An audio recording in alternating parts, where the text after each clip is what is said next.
You know, people say to me, Russ, you're living the dream living on that boat. Well, one man's dream can be another man's nightmare. I'm going to give you 10 brutally honest reasons why living on a boat is not for you.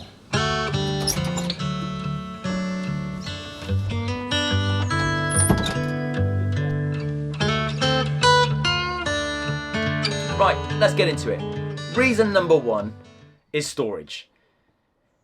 No matter what size boat you move into, it's going to be smaller than the average UK house, which means you are going to have to downsize on your possessions. Do you have to become a minimalist? No, absolutely not. But it does require you to become more intentional about the things you own and the things you actually need, which, thinking about it, isn't actually that bad a thing. Reason number two, space. And I'm talking about personal space. If you live on your boat with another human being, or dare I say even a dog, there are going to be times when you feel really claustrophobic. And you're going to want to be like, can I just have some fucking space? Well, no, you can't. The way to deal with it, go down a pub, go to the gym, learn to love running, whatever it might be. But just know that personal space now is at a premium. Reason number three is privacy, or rather, the lack of it. Chances are you are moored on a public towpath, which means the general public will probably be able to hear your conversations, your private conversations that you're having inside the boat. On the flip side, some of the best conversations I've ever heard, and I'm not earwigging, are people walking past on their phone or talking to their mates, and I'm just like, wow, I would love to know more. So yeah, just be aware of what you're saying. Then we've got, particularly, nighttime, weekends, payday. For some reason, drunk people are attracted to walking down dark canal paths, shouting things like, boys, boys, boys, or, things to that nature. Sometimes they think it's fun to get on the back of your boat. Sometimes they even pick a fight with your chimney. It can lead to quite an uncomfortable situation. Generally, they're harmless, but if you're a light sleeper, be prepared to wake up to all sorts of shenanigans. Finally, if you live on a boat with your loved one, and on a random Tuesday at 3:30 in the afternoon, you have an impromptu quickie, just remember that noise travels and the general public will be able to hear the goings on of inside the boat. So, don't be surprised if the locals then kind of maybe give you a weird glance at times and, maybe even crack funnies like, I bet that was the best 30 seconds of her life, or words to that effect. Whatever. Moorings. Now this is more aimed if you are going to be continuously cruising in a city, particularly London. Be prepared to play the mooring lottery, where you'll leave your mooring and you won't know when you're going to get another one. It can literally take hours to find another space big enough for your boat. Then the space you're finding might not be the nicest. I've stayed at some we nicknamed Rat Bank. I'm sure you can guess why. Yeah. Now, it's not too bad during the summer when you're cruising along, sunglasses on, the wind is in your hair, doing a mighty 4 miles per hour. But come winter time, it's not as much fun, and you are then definitely questioning your life choices as to why you are doing boat life. Then, just say for example, you strike gold. You find an absolute beauty of a mooring next to Vicky Park, happy days. Within 20 minutes, someone has double moored, which basically means on one side, you have the general public towpath, and on the other side you've now got a metal container blocking your view out your windows so you can't even see the water anymore. You have zero privacy, like even less than before. This is boat life in London. Enjoy.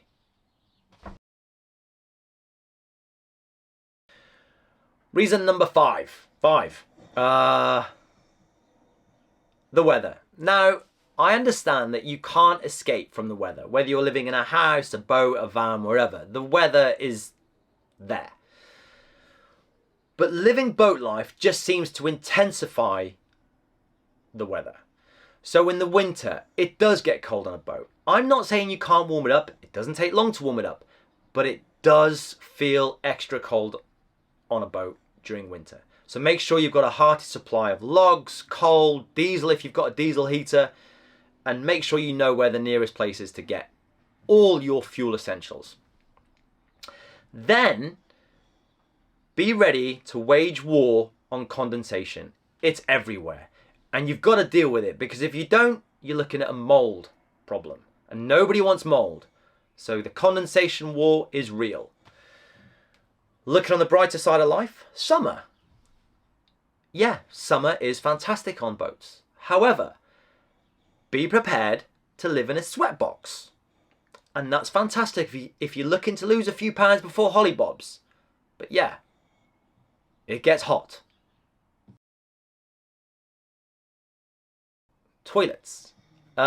This is mainly if you have cassette toilets. If the thought of having to empty your own and or a loved one's waste in public while it rains, trying your hardest not to get any on your shoes, doesn't quite sit well with you, then maybe boat life isn't for you. Just saying. Right, we are getting there. Reason number 7 is general admin. And I'm talking about toilets, water, food, and laundry. Be prepared now to constantly be on Google Maps looking for the nearest Tesco and the nearest laundrette and planning how you're going to stock up as much as possible on food and when you can wear clean clothes again. When it comes to toilets, you will be forever checking how much space you have got left in your toilet. Because believe you me, you do not want to wake up in the morning and realise that you had an overflow situation in the middle of the night. Never happened to me, obviously. So just, yeah, make sure you know where the nearest place is so you can go into your toilet. And finally, water. Yes, there is a limited supply of water on your boat. Do not use it too quickly. Showers, keep them short and sweet and you'll be just fine. Reason number 8, the rules.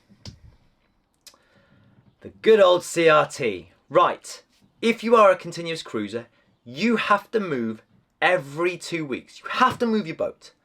How far, I hear you ask? Well, there's no hard and fast rule to say how far you have to move your boat. So that's quite helpful. Stay longer than 2 weeks in a certain location. You can be sure of one thing: a very polite email, letter, or note on your boat that they may revoke your license. Lovely stuff. Reason number 9, power. What do you want? What do you want? Just let me finish this. Yeah, have this. Yes, I'm bribing my dog with treats. Solar panels are fantastic. I still can't get my head round how they make electricity. And during the summer, you are Billy big time in it. You haven't even got enough appliances to charge. You're like, give me more. Awesome. Wintertime is a different matter. The UK doesn't have the best sun during winter, which means you're getting minimal solar power, which means you are now running your diesel engine for 45 minutes just to get enough charge on your phone to watch the latest episode of Love Island.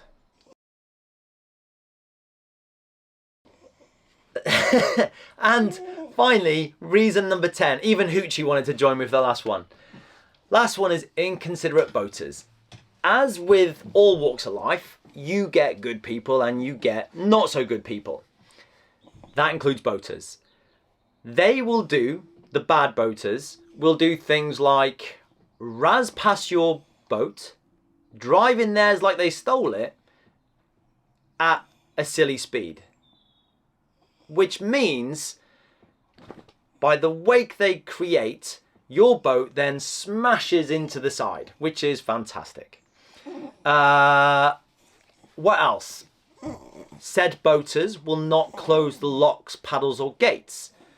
You might be thinking that's not really a big issue. However, it then leaks water, which means some boats could be grounded. Not ideal, waking up and your boat is basically like that. Nobody wants that. And then finally, some boaters will ditch rubbish, black waste, basically fly tip any way they want, which then gives all boaters a bit of a bad reputation, a bad name. And we don't want that. So just be aware. Do you want down? You go down. That there are some bad boaters. Some knobheads, if you will. There you have it. That was 10 brutally honest reasons why boat life is not for you. I would love to hear your thoughts. So leave a comment if you, 1, agree or disagree. 2, you've got more to add. Or 3, you were thinking about doing boat life, but I've just done such a wonderful job of putting you off. You're like, nope, that sounds terrible. Either way, it's all good. Appreciate you watching. See you next time. I've got to take Hoochie out. Laters.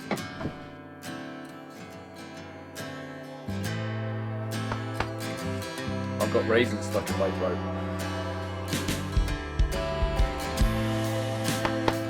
Right. Oh, crikey. Reason number 4, moorings. Fuck.